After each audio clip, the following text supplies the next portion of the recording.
Hello everyone, and welcome to the 18th episode of the Thespian podcast. On today's episode, we talk to the amazingly talented, gifted actress and all-around amazing human being, Kate Huxham. So without further ado, let's hop into episode 18 of the Thespian podcast. Hello ladies and gentlemen, and welcome to the 18th episode of the Thespian podcast. On today's episode, we have the amazingly talented, gifted actress and all-around lovely human being, Kate Huxham. How are you, Kate? Hi, I'm doing well. How are you? I'm good. But as I say with every episode, guys, I need to always do some housekeeping before we start, because we here in Montreal are still in red zone. So I tell you guys to always wear your mask. And hand sanitizer is your best friend. Also, watch your hands, because COVID is sadly still a thing. Also, we are now into November. So this is the month that we call Movember, where you can wear a mustache and show your awareness towards all sorts of men's conditions, whether it be prostate cancer, testicular cancer, or just all sorts of things to do with men in this month. So show your awareness towards that by either trying to do a mustache or just putting Movember where you can. Also, Remembrance Day is also this month. Show your awareness towards them on November 11th. So let's hop in with Kate. So Kate, as I always do with my guests, this is a question I always start off with, and that is, how exactly did you hop into theater? That's a good question. Okay, so I started getting interested in acting back when I want to say I was like 10 kind of thing, because what happened is my elementary school did this thing called AV storytelling. And so about once a year, all the students had to memorize books, and then you had to go stand in front of the class and you had to basically perform the book. And then the best people would wind up going to the gym, and then you perform. It's basically the whole contest. And so I remember VHS's improv team would come at the intermission and they perform. And I remember seeing them and just thinking they were so cool and so funny, and that I really wanted to be on the improv team when I was in high school. And so then when I got to high school, I auditioned for the improv team. I made it on that, and then basically from there just continued doing like drama class, doing the improv team for the next couple of years, that kind of thing. Wow. I never thought, because for me, my acting only started really in high school, but I never would think that you would start with a book that young and have to perform it to people in the gym. Like that's very unknown usually. You know what I mean? I think it was one of those things. It was to try and get like students out of their comfort zone a little bit. And it definitely worked because I remember doing it in like the first couple of grades of elementary school and I was absolutely terrible at it. I was awful, so scared. And then slowly, as it progresses, like sometimes your comfort level expands, you start enjoying it more, and it's a fun way to get kids reading and to also get them more comfortable with public speaking. Oh, for sure. And I keep saying on here that usually the most scared or the shyest people tend to jump to theater. So Erin YJ asked this question for you. I wanted to shout her out real quick. Karen. She asked, how do you see yourself doing anything else in the entertainment business if it wasn't acting? Like anything in regards to behind the scenes or whatnot? Definitely. Obviously, I do love acting so much, but I'm very interested in writing. Also, I would definitely be down to do writing. If anything in the future, my goal would be able to write, direct, and act in my own stuff. Yeah, no, definitely the triple threat. But I figure if you can't, like, because sometimes obviously you can find work, but worst case scenario, if you can't find work, you can make your own work. For sure. And that's what they told us a lot in college is true. It's true. You know, sometimes you just got to go and do your own work. With that being said, I actually want to jump into a work that you did during college. And this was outside in the Fringe Festival. So how was doing Vic's show for the Fringe in your first almost professional-esque show? I did Vic's show and I did one other. I did 2 Fringe shows while I was at Abbott. I'd say Vic's show. Honestly, it was such a different experience than being in school. One of the things is the fact that it's like you're not in class. You're not being graded for it. It's very real life. Anyone who's coming to see it, most of the time, they're not people you know. A lot of them are just really random people. So I find in that sense, there's a bit more pressure on. And it also, I find when you're actually starting to work in the real world, then there's more stakes to it. So it's more about like figuring out what's a way that I can take this work seriously while still enjoying myself. And then it's kind of figuring out how do I conduct myself in the real world. So I'd say that's my first like instance of actually being able to do that. And then you also did Fragments. Yes. Right? Yeah. How was then? This was near the end of your career in CJEP. So how was also then doing a second Fringe show? Because not many of us in Abbott tend to do more than one Fringe show that quickly either. Because you did it, I believe, the year after, correct? Yeah, I did. So how it was actually really. You were saying? Oh, I was just going to say, it was actually really funny because most of the people that were in Fragments were all the same people that wound up being in, that were in Dollhouse, were all the same people that were in Fragments. So it's like we were all working together again. Honestly, I feel like it was just a great experience because Fringe is just a really good way to get exposure. It's a really good way to get out there and be practicing your craft and telling these different stories. And it's like, it's not as serious as if you got like, it's not like the same obviously as if you're performing at like the Centaur kind of thing. It's obviously they're all still like very important work that you're doing, but I find it's a nicer way to ease into it. And I'd say like the 2 shows, they were definitely very different shows, and I feel like I learned different things. Like there were definitely some things I learned from Vic's show that I feel like I was able to carry on to Fragments kind of thing. Oh, for sure. And I can especially with the Fringe show, it's like as much as the show is already written, it's still in a state of evolving a little bit. So I find one of the biggest things that I learned through that process is the fact that as much as you can be working on the show, it's ever evolving, and to be able to be flexible and like change with whatever direction the show is going in. And to go off of that, I mean, we did Decalogue Project, and that we need to talk about because I need to talk to our entire ensemble about the show because it's so we kind of made it all together. So everyone has a different piece of the puzzle during the show. So how was doing a show basically from beginning to end, creating it and then bringing it to life in our third year show for you? Honestly, Decalogue to this day is one of my favorite shows that I've worked on for a couple of reasons. One is the fact that since it was our ensemble creating this show together, I feel like that just made it so special. It was just such a safe space. It was just so much fun to work on. Every rehearsal was a great time. Also, I love the fact that it was kind of, in some ways, it was a bit of like a hard-hitting political piece at certain aspects, like getting able to portray the mother whose baby's just been shot as like a result of the war, and then doing the scene where I was walking around with like blood on my hands and reacting to the fact that I'm in this like catatonic state, but no one's even reacting because they're all so absorbed in their own lives. That's the kind of thing that I feel like you just don't get anywhere else. And so it's a very real interpretation of just like what goes on in this world, the fact that so many people are suffering, and it's so easy to turn a blind eye. And I feel like not all shows talk about that. And so the fact that we were able to build a show up from the ground, we talked about a lot of things we normally wouldn't have. Oh, for sure.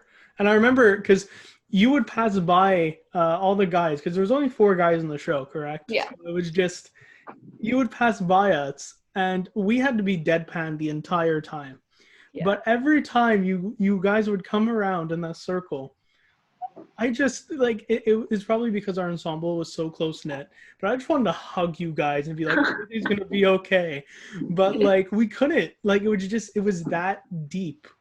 And I even felt that, like, after the show, where people come up to us and they're like, I don't understand what happened. I'm like, but were you guys affected by it? And they were.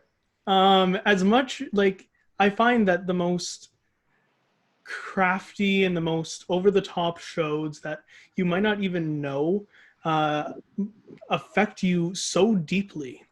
And I find that definitely happened with Decalogue, for sure. Oh, 100%. The fact that it's a very solid example of that art, you don't have to understand it to enjoy it. Lovely put. I couldn't even add anything to that. Lovely put. I needed to take a bit of a pause, a dramatic pause there, because that was good. Also, why don't you also ask the second question? Not that I'm not going to ask other questions, but okay, yeah, cool. I'm good with whatever. And she asked, what has been your favorite show you've done at Abbott? I know you just said Decalogue was one of, but what has been your most, I guess, rewarding role and show you've done? Honestly, I would say it was Decalogue. It really was, just because, well, one, we got to play so many different characters. So that, in and of itself, I found was very rewarding. Anytime you get to play like different characters, but still go very in depth in them, since it wasn't too long a show, we're still able to go in depth in each character that we had, kind of thing. And I just love the fact, because like as an artist, a big reason of why I want to go into acting is the fact that it gives you an opportunity to live all these different stories, but ones that you normally wouldn't be able to. And since it was such a hard-hitting piece, being able to do a scene that like tackles the topic of like school shootings, just like I just find it was a very unique experience, and I'm so grateful for it. And it's so prominent now. Like looking back at Decalogue now and thinking about the 10 Commandments, and in a place where like now the world seems so dark, you know what I mean? It is definitely good to look back and see that like these are stories that are being told, and hopefully we have more stories that eventually affect what's happening now.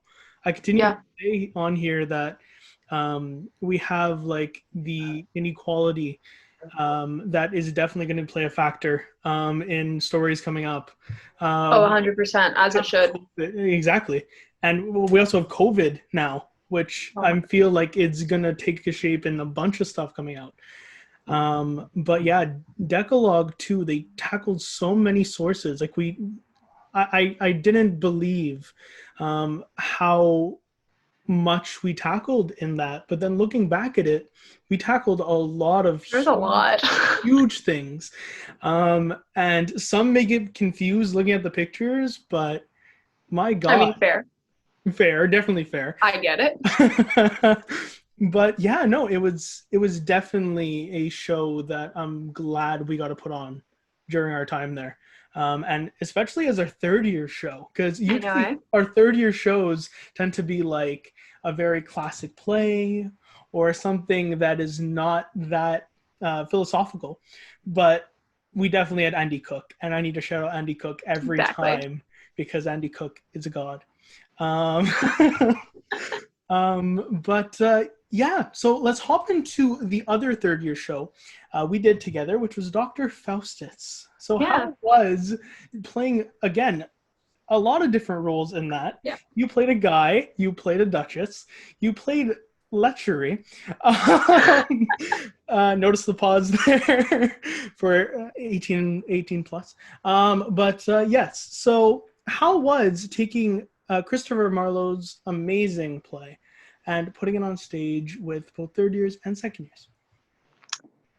The three characters I got to play in that were really fun because they were so different. You had Valdez, who, by all means, he's a scholar, he's just a manly man. And from just a woman's perspective, it's a fun opportunity to get to play the role of a man because then first you have to change your voice, you have to figure out how to walk differently, you have to figure out how to make it look like you're kind of a dude. My goal was that for people who didn't know me, that they would just think I was a guy. That was kind of my goal for it. So the fact that I got to play that, then I got to play a duchess who was pregnant and was just really hypersexual too. That was also one of the reasons why I really like that scene is because it was one of the few opportunities I got to do comedy. Just because of the shows that we wound up being in during our time there and just the shows that I've been in since, a lot of them have been slightly more serious in nature and I have loved those. But there's something to be said for doing a show that has a lot of comedy in it because you learn a lot of different things from that. The fact that it's so different in rehearsal than it is live, the different reactions you have from audiences, how you work off the audience, what do you do if they're not reacting, that kind of thing. And then Lust was just, well, it was Lust. It was fun. It was just, again, another hyper-sexual character, but less of the comedic side. See, I don't know what it was with Jason and like fruits and vegetables, but you had the cabbage, you Oh, had I the know. grapes. There was, I can never look at a cabbage the same again Oh, I'm sure. with because Ben chucking it and hitting YJ's mom in the head. But also the grapes. That was like almost at the Oh, beginning. the It's grapes. like we're gonna be using grapes, and we're gonna put it here. And then we're like, wait. And then Jeremy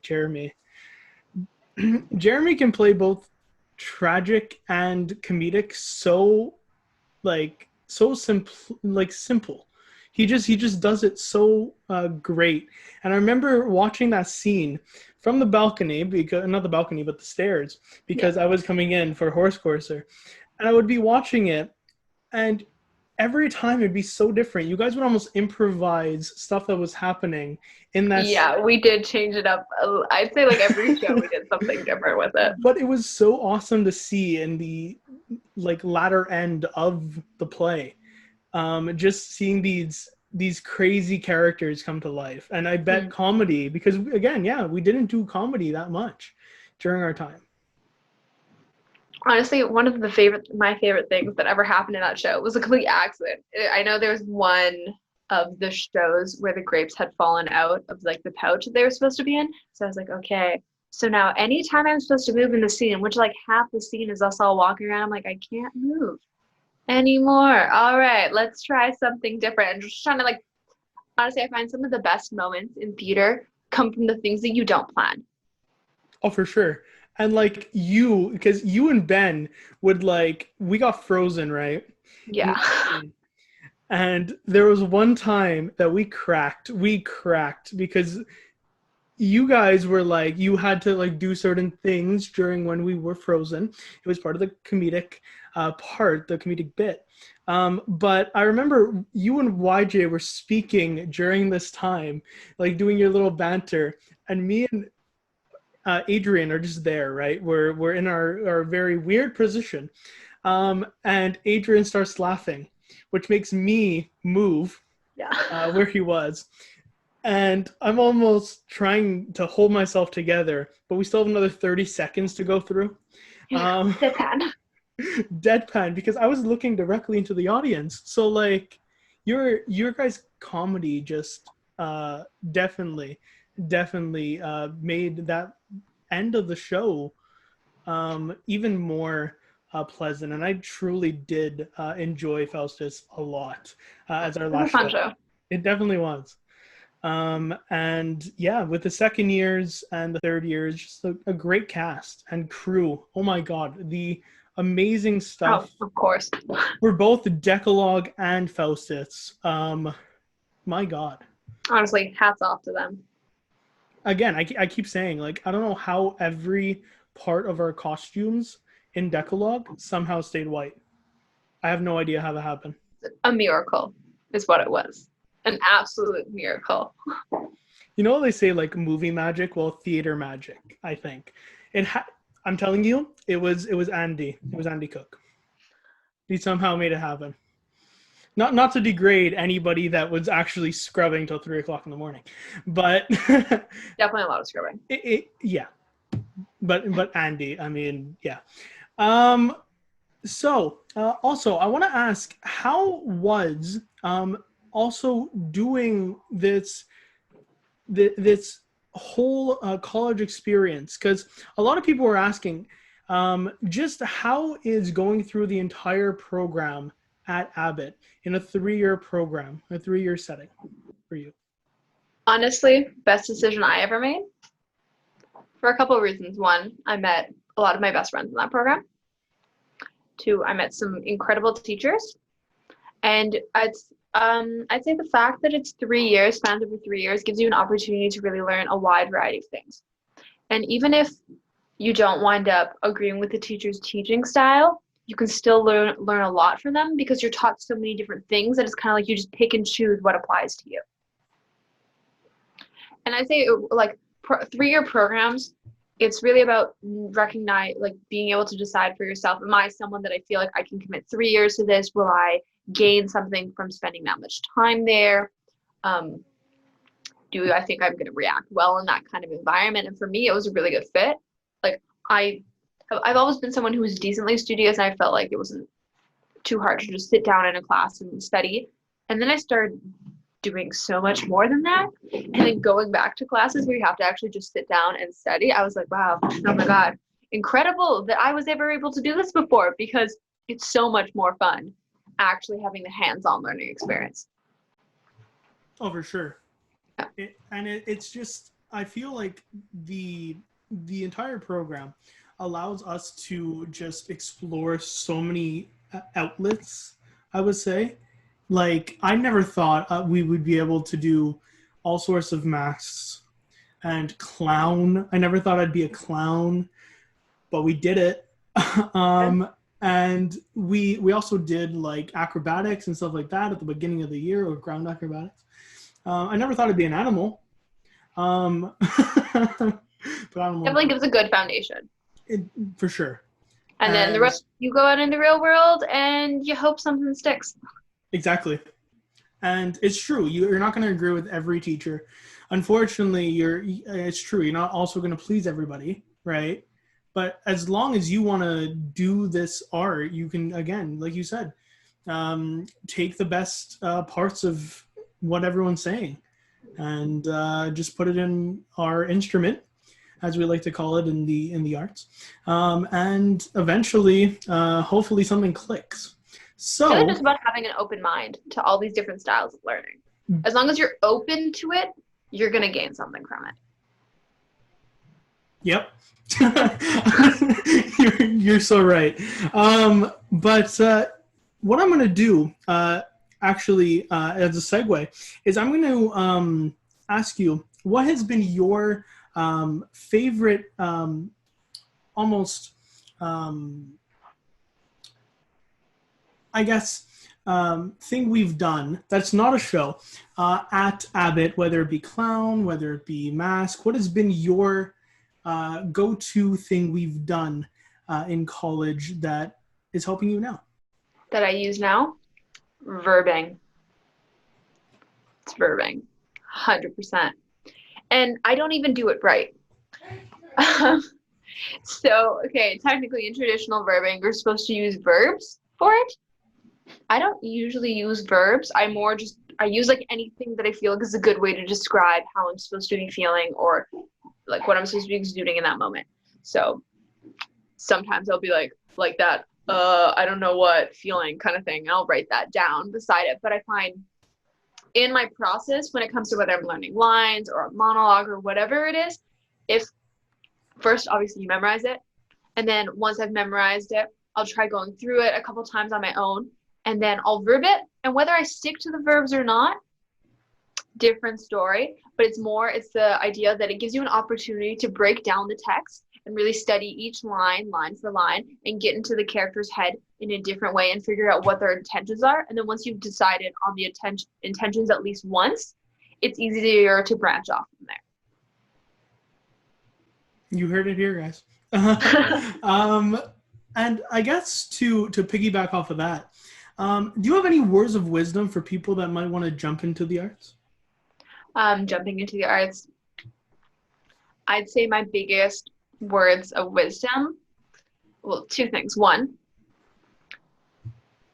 doesn't matter what other people, like how many doors get slammed in your face kind of thing. You kind of just have to keep trudging along, and you have to have faith that at some point or another it's going to work out for you. And as long as you keep working at it, and I mean like actively working at it, because it's one of those industries, it's really easy to start thinking to yourself, oh, nothing's really coming, so I'm just going to take a bit of a break. I mean, I know I've definitely done that, but then it's harder to get back on the horse kind of thing. So you're better off if you just kind of stay like focused as much as you can. Also, make your own work. Yeah. It's that ultimately, if no one wants to hire you, you can hire yourself. And even if whatever you make doesn't take off necessarily, it's still more things that you can kind of add to your resume. You can add to your portfolio. If you're an actor, for instance, if you make a bunch of short films that you're in, you can use those scenes in your demo reel. So that's my 2 cents at least. It's true. And especially now, we were just talking about COVID before, but right now everything's kind of on a halt. And now would not be the time to kind of jump away. Career. Exactly.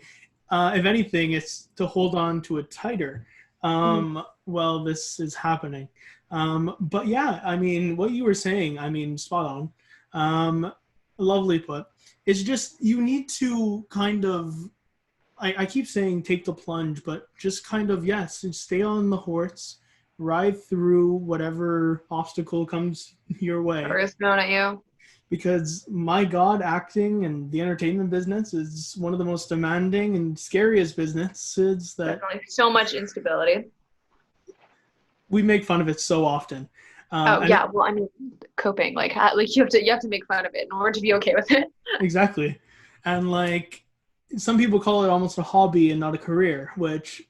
Some people might be right for a bit of time, but eventually it might become a full career. And for people that enjoy it that much, eventually, hopefully, you get something, right? The goal is definitely to make it a career. I'd say for most people. Obviously, not all people. Some people do just enjoy it on the side, and there's something to be said for that. But and it's true. Like there's so many schools now for the entertainment business, both camera.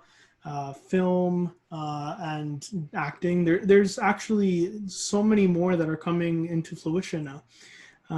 And this is my segue into your upcoming VFX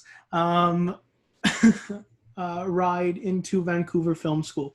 So how exactly did you get that in mind? How did you come to want to go to Vancouver Film School? And what is your goal come the end of it? Okay, so it's been a bit of a ride. I wasn't supposed to go to VFS. I was supposed to go to a school called NYCDA, which is the New York Conservatory of Dramatic Arts. And so I had applied to that school. I got accepted into it. It also is a film school, but it was a 2-year film school. But because of my credits from John Abbott, I was able to, or the plan was that I would skip the first year and just slide into the second year class starting this September. But it's in Manhattan.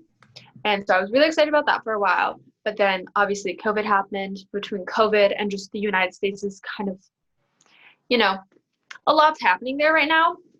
I just decided that it wouldn't make sense for me to be going to the United States, living there, for it to potentially go down, for it potentially to go online, be in a place where they don't necessarily have a very good handle on COVID right now, that just for my safety and the safety of my family, that wouldn't make sense. So I started thinking, what's another film school I could apply to? What's another one? And Vancouver Film School is one that I've heard of before. And also I know some people that go there and they really enjoy it. So I figured, I might as well give it a whirl. I applied and I did my audition, and luckily I got accepted into it. And so once I got accepted into it, I decided, all right, so since I've been accepted from this, I'm going to officially withdraw from the New York Conservatory of Dramatic Arts. So I withdrew from there.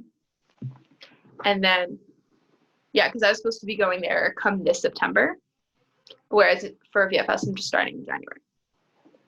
So that is how I wound up getting into VFS kind of thing. Well, because the main reason why I wanted to go there is because it's a film school. And I really just wanted to get that additional film training.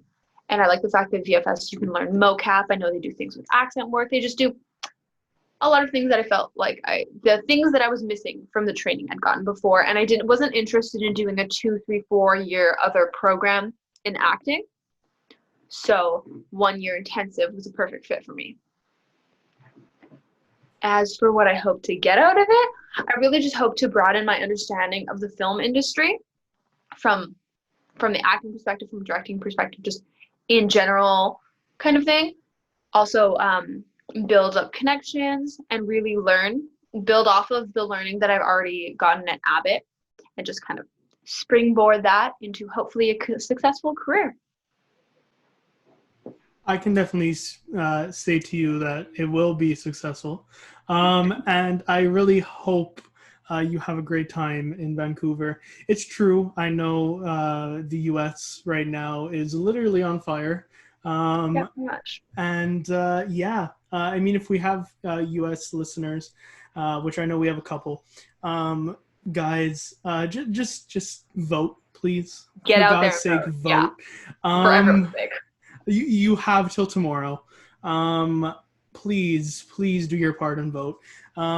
Because us on this side of the border, kind of, I don't know. We kind of see what's going on there, and we kind of laugh it off sometimes. But we also feel for you guys. So please go out and vote. I think you made a good choice, and I cannot wait to see what happens for you in VFS. So I'm going to also tell you guys who is coming on next week, and what's coming up for the channel.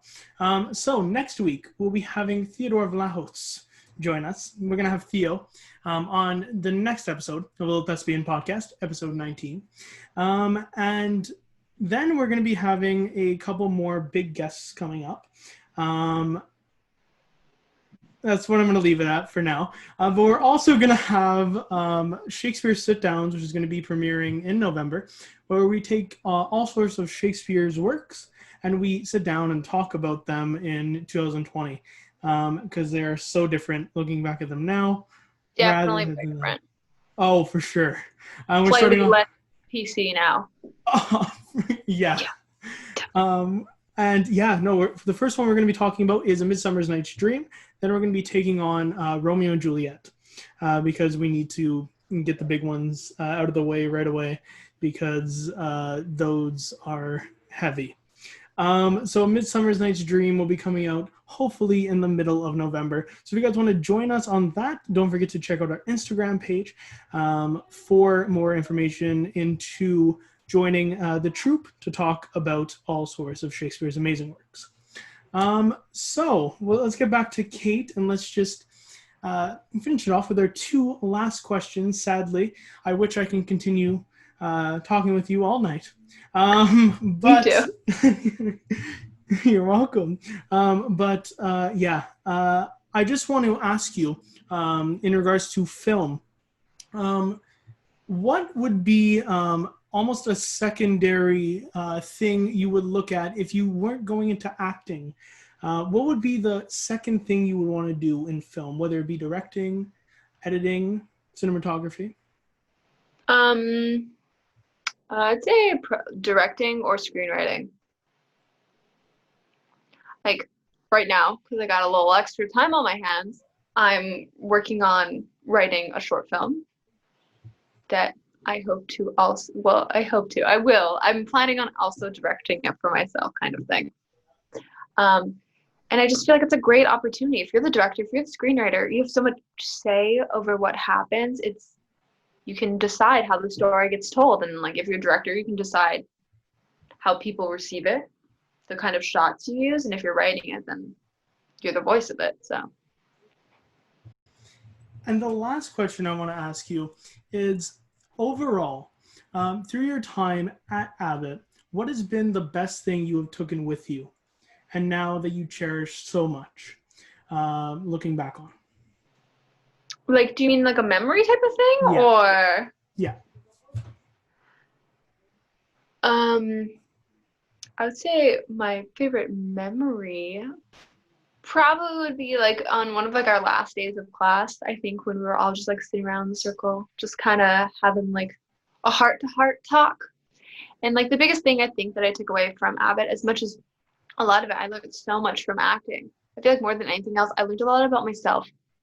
Because again, from the way I see it, in order to be a good actor, you also have to first understand who you are and how you are this way, like the way you talk, the way you walk, the way you think, that kind of thing. Because if you understand yourself, then you can figure out how to stop acting like yourself and how to act like someone else type of thing.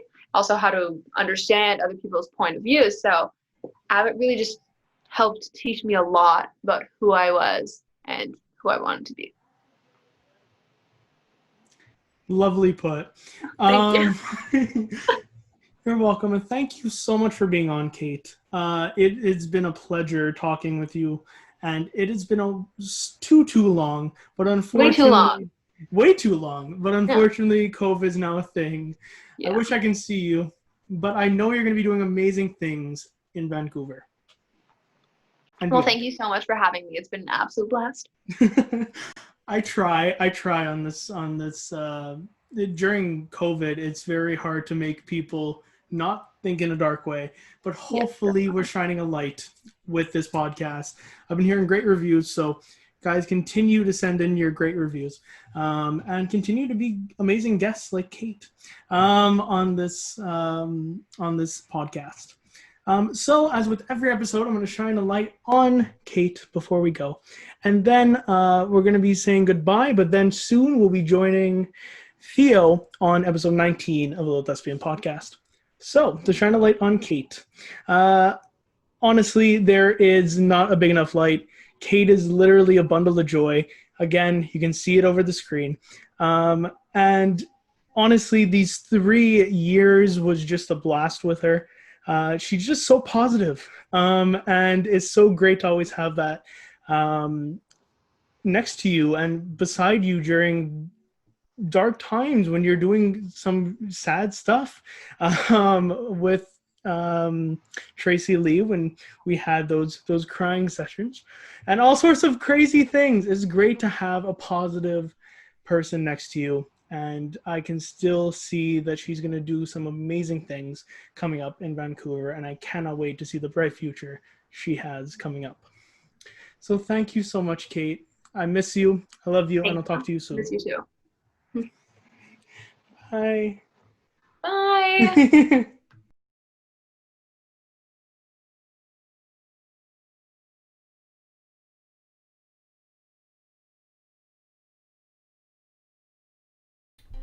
The lights are off. The curtain has fallen. And it's time to say goodbye. Thank you all for joining us on the Little Thespian podcast. If you have any questions or concerns, please don't hesitate to ask, either down below or on any of our platforms.